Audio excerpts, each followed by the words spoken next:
Quando Charlie Chaplin foi cancelado, livro lembra perseguição moral e política ao cineasta nos Estados Unidos. Por Paulo Nogueira. O vagabundo mais workaholic da história nasceu em 1914, em L.A. McSennett, do estúdio Keystone, especializado em pastelões, pediu a Charlie Chaplin, de 24 anos, que improvisasse alguma coisa. Chaplin escolheu a discrepância: paletó, chapéu e bigode pequenos demais, calça e sapatos grandes demais. Sennett amou, e o planeta assinou embaixo. Com o público apaixonado à primeira vista, logo Chaplin estava escrevendo, dirigindo e produzindo seus filmes, na sua United Artists. E insistiu nos mudos mesmo depois do advento do cinema sonoro: se o vagabundo falasse, deixaria de ser universal, tornando-se apenas um inglês. Na infância, em Londres, Chaplin passou fome. Estudou só até o ensino fundamental. O pai era alcoólatra e a mãe enlouqueceu. Carlitos fez de Chaplin a pessoa mais famosa do mundo, objeto de uma bajulação que teria embaraçado Luís XIV. Uma vez, o ator foi a um parque de diversões, onde havia um concurso de quem imitava melhor Carlitos. De brincadeira, Chaplin se inscreveu com um nome falso. Dentre os 40 competidores, ficou em 27º lugar. A persona era maior que o personagem. Carlitos assumiu uma aura de outsider quixotesco. Luzes da Cidade, seu filme de 1931, virou o nome de uma editora icônica de São Francisco que publicou O Uivo, o clássico beat de Allen Ginsberg, e ainda existe. Tempos Modernos, filme de 1936, foi como Sartre chamou a revista que fundou em 1945.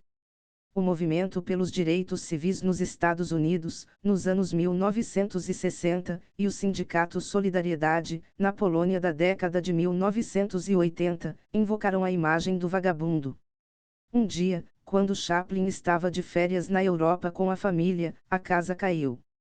O cineasta, que tinha 64 anos e vivia há 42 nos Estados Unidos, foi acusado de anti-americanismo e libertinagem. Chaplin ficou 20 anos sem pisar nos Estados Unidos. Voltou só 20 anos depois, para receber um Oscar honorário e uma ovação em pé de 12 minutos, até hoje a mais longa da história da cerimônia. Em Charlie Chaplin vs. America, When Art, Sex, and Politics Collided, o autor Scott Eyman conta como a treta aconteceu. Apesar do subtítulo, não é sensacionalista, mas uma crônica política e cultural de um período crucial na vida de um dos titãs da arte no século XX. A encrenca começou com O Grande Ditador, de 1940, Chaplin já fora alvo de uma queixa formal da Ku Klux Klan, por causa do curta O Peregrino. Chaplin concebeu o filme em 1938, um ano antes do início da Segunda Guerra Mundial, por causa da perseguição nazista aos judeus. A semelhança física entre Hitler e o vagabundo lhe inspirou uma história na qual ele encarna o ditador e também um barbeiro judeu que é confundido com o Führer. A maioria dos americanos queria os Estados Unidos fora da guerra. O primeiro-ministro britânico, Neville Chamberlain, evitava melindrar Hitler, e anunciou que proibiria o Grande Ditador na Inglaterra. Os nazistas realmente proibiram o filme, assim como Stalin, talvez porque certas cenas de manifestações de massa sugerissem analogias entre os dois totalitarismos. Em setembro de 1941, após o lançamento da película, Chaplin foi intimado pelo Congresso americano, que investigava propaganda pró-guerra. O próprio presidente Franklin Roosevelt adorava o filme, já um sucesso. E dois dos filhos de Chaplin tinham se alistado no exército americano e combateriam na Segunda Guerra Mundial. O ataque japonês a Pearl Harbor resolveu o enrosco. Mas Chaplin agora era suspeito. O FBI elaborou um dossiê de 2.000 páginas sobre ele. O caldo entornou quando o cineasta apelou para que os aliados abrissem uma segunda frente de guerra na Europa, depois que os nazistas, rompendo o tratado assinado em 1939 por Hitler e Stalin, invadiram a União Soviética em 1941. Como desgraça pouca é bobagem, Chaplin foi envolvido num escândalo sexual, inflamado por sua nêmesis, a colunista de fofocas Hedda Hopper, que o considerava comunista e tarado. Hopper escreveu ao senador Richard Nixon e ao chefe do FBI, Edgar Hoover, denunciando o imigrante inglês, que nunca adquirirá cidadania americana, por se ver como um cidadão do mundo. Chaplin era bonito, parecia baixinho, mas era um efeito dos vilões brutamontes com quem contracenava. Num jantar em Paris com Picasso, 1,69 metro, e Sartre, 1,67 metro, o pintor espanhol exclamou: "Viva os nânicos!"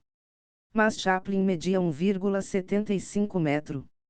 Depois, Picasso, que odiava a comida e o clima britânicos, rosnou: "É um mistério como os ingleses tiram a roupa por tempo suficiente para procriar." Sedutor e famoso, Chaplin atraía as mulheres, algumas bem mais jovens. A primeira esposa, Mildred Harris, tinha 16 anos, e ele 29.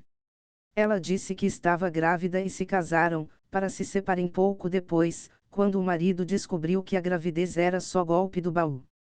A seguinte, Lita Grey, engravidou de verdade aos 17 anos. O matrimônio durou 3 anos. Com a atriz Paulette Goddard, então com 26 anos, durou o dobro. Depois foi Una, de 18 anos.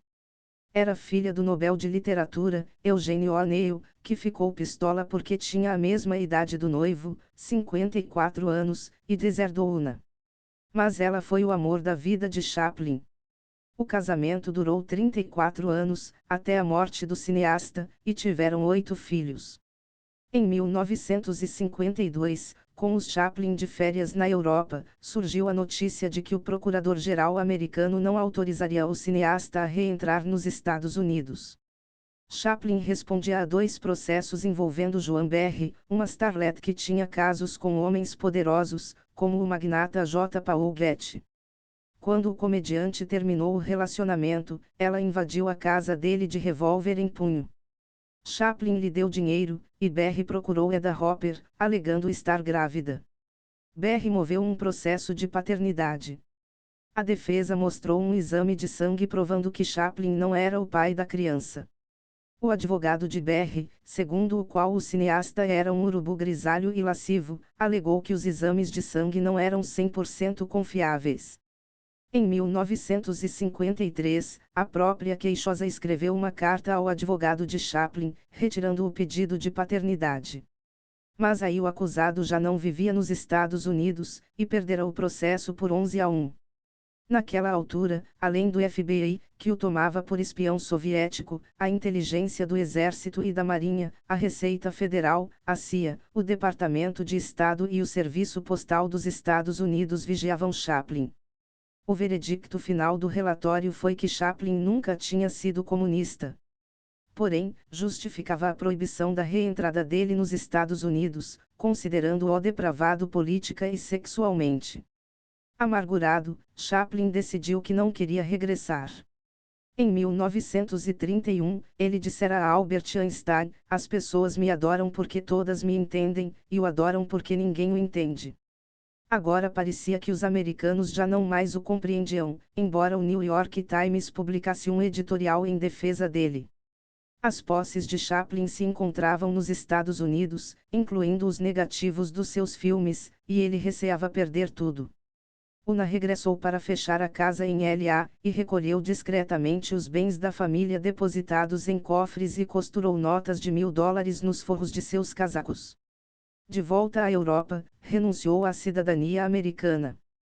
Ela e ele estão enterrados lado a lado na Suíça, onde viveram até o fim. Como nota o biógrafo, já em tempos modernos Chaplin criticava uma sociedade que cultua a tecnologia além da sanidade.